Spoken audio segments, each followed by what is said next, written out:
Hi, Bob Kotler, head and neck surgeon, Beverly Hills, California. About 10 years ago, I kind of felt that the patients were reluctant to have surgery often because they had concerns about the post-op experience. They seemed comfortable going ahead and having the surgery, and this is whether it's rhinoplasty, septoplasty, turbinate resection, sinus surgery, whatever people were going to have, they had some reluctance because of the post-op experience. There was too much bad press. And that bad press was really centered about the fact they weren't comfortable after surgery, weren't breathing well, and they didn't like it.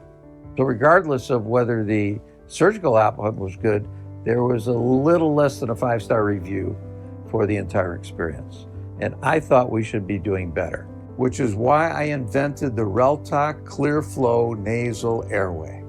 And I'd like you to hear from patients who had the experience of having a nasal airway, and we use it for any and all intranasal procedures, and hear what they say about it. You know, all practices thrive when they have happy patients. And today, happy patients are very powerful. And unhappy patients, unfortunately, also have a strong voice. You know, patients consult reviews rather than even ask their own personal doctor for a referral. They know they can't breathe, they know they have a sinus problem, they know how to get it fixed, and they start looking up reviews.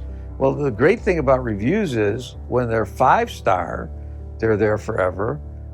That's great, but the 1- and 2-star reviews are also there forever. They're permanent. They can't be erased.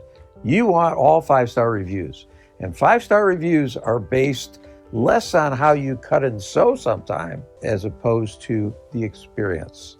And patients rate their experience on their comfort after surgery. And there's no question that the airway improves their post-op experience.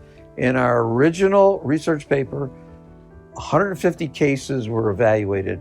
98% of the patients said it was a good experience and they'd recommend it. And interestingly, among that population of 150 were 30-some patients who had prior unsuccessful intranasal surgery, were having revision surgery, and they were the perfect control group because they knew what it was like without the airway and they knew what it was like with the airway. And that's an important fact that none of us can dismiss. It's about happy patients. Happy patients make a great practice. They increase referrals, they publicize their happiness, and the phone rings and all good things happen.